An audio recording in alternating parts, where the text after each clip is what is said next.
Biden in November 2021, his approval was 42%, his disapproval was 55%. Biden in November 2024, his approval was 37%, his disapproval was 58%. New Gallup poll on how Americans rate Trump's performance as president is now lower than that. 60% disapproval, 36% approval.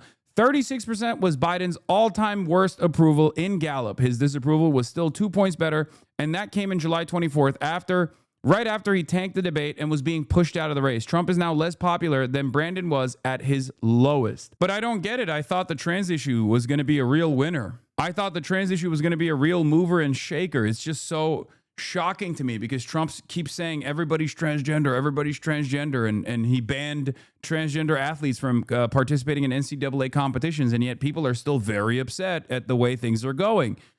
What is it? I thought it was actually undocumented migrants. I thought it was actually the migrants that were the problem here. I thought it was the trans people that were the problem here.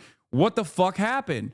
It turns out all of the mass apprehension of migrants is actually not solving any of the issues that many Americans were facing in terms of affordability, and neither did the trans thing. But that was the focus, right? You got your culture war. You won the culture war, right? You won the election.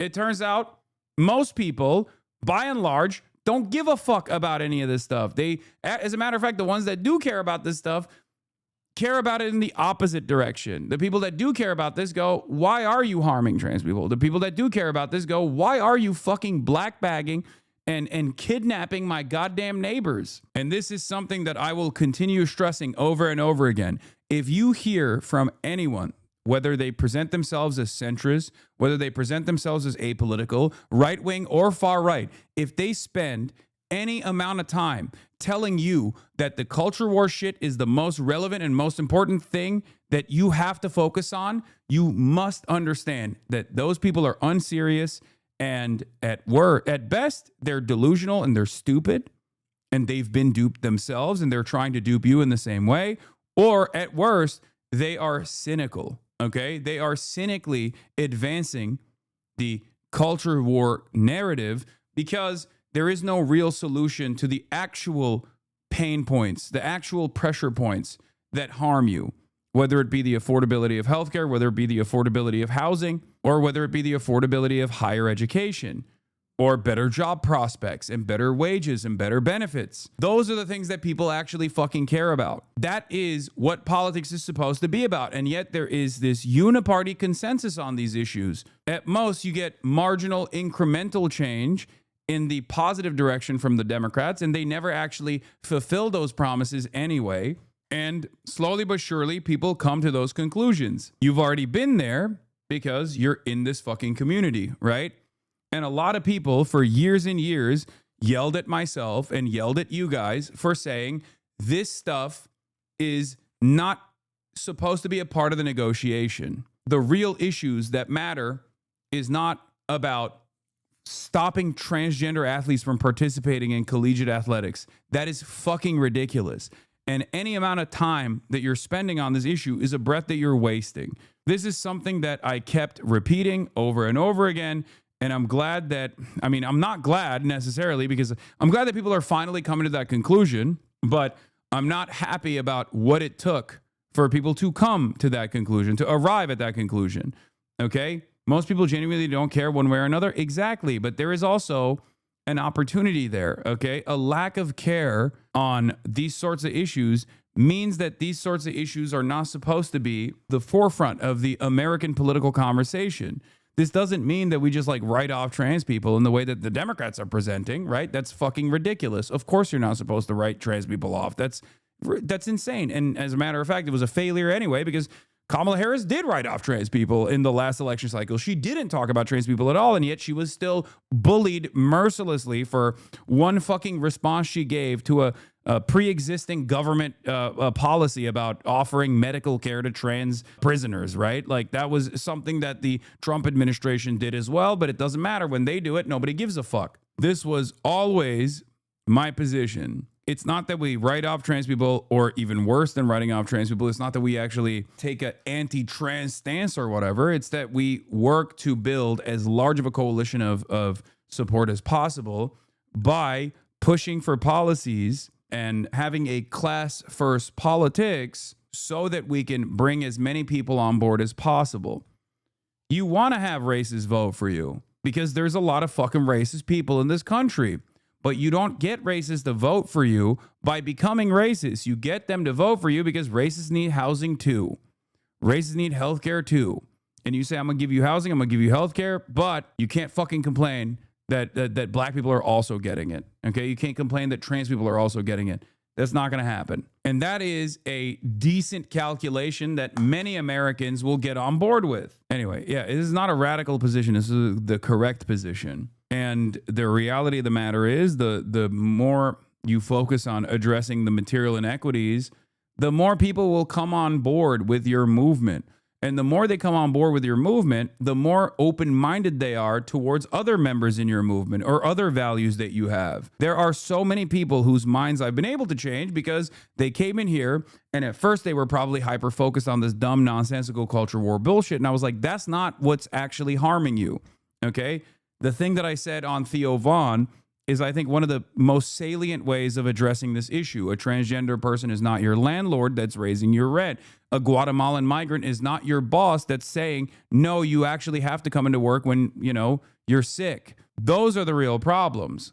But if you ask the Republicans, they turn around and say, no, it's the transgenders and the Guatemalans that are actually oppressing you. That's not the case. It's the Democrats, and they're hyper-focused on the transgenders and the Guatemalans. That's the reason for your oppression. That's not the case at all. You have to offer people things to win elections. You have to offer the largest chunk of the electorate improvements on their material circumstances to bring them on board with your movement. Okay? That's how it works. That's how it's always worked. And luckily, in the post-Zoran election victory, I can just point to him because he is proof that everyone basically saw, right? He's proof in action of this theory that this kind of campaigning, this kind of policy making is a mechanism for success. So if you want to defend trans people, if you're a Democrat, if you're a liberal, and you're like, I don't really understand this socialism stuff. I don't really like Hasan. I've heard he's class first, and I think he's transphobic or whatever. Or I don't really like Hasan because he's a socialist, and we all know how socialists are white supremacists of a different order or whatever the fuck. Remember, my advocacy still revolves around protecting marginalized communities. But the best possible way that you can protect marginalized communities is if you fucking win elections and you are dominant in American politics, okay?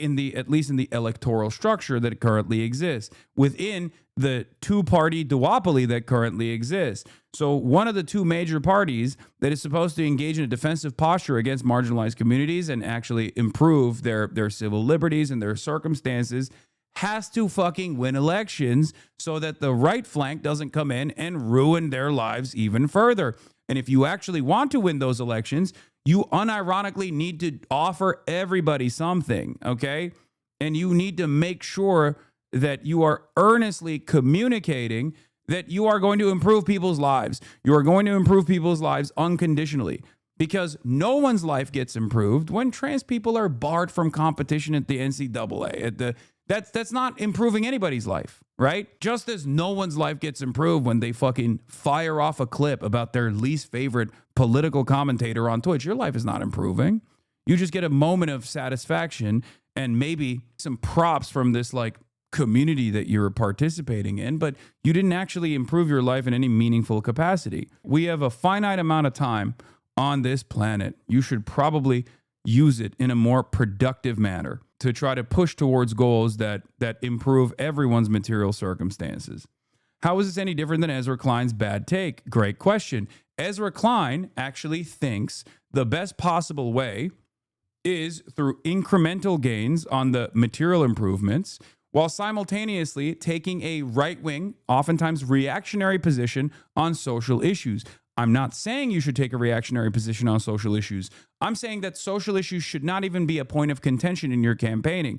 It should not even be brought up.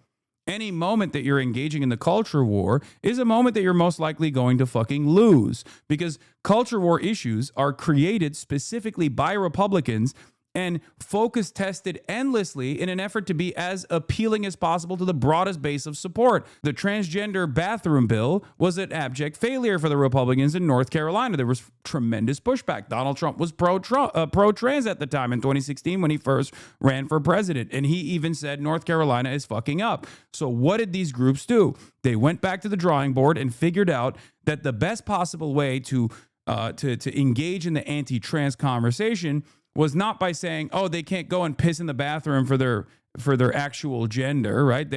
We need to figure out a new way to be anti-trans. The new way was sports and children. Americans believe that sports is probably the last bastion of meritocracy, okay? Where people who are truly and uniquely gifted end up winning. And if you tie trans identity to something that most people don't understand but don't necessarily care about, right? If you tie trans identity to like a sinister way of faking being trans because you want to win the high school swim meet, all of a sudden Americans were actually 80-20 on the opposite side, where they were like, yeah, that is true. Trans people are ruining the meritocracy in sports. I hate that. I don't fully understand what they're doing, but now I feel like they're sinister. And the other side of it is, of course, protecting children. They very cynically claim that trans people or trans existence was somehow harmful to children. It was a disgusting thing made up mostly by pedophiles when they kept saying this like weird group of people that you don't fully understand that breaks the gender binary in the way that you were taught is actually also harmful to children, and it bricked a lot of people's brains. It was a successful form of counter messaging against trans existence. That doesn't mean that you should lean into that. That means you should counter message against that all the fucking time as though you are campaigning year round in the same way that Republicans do.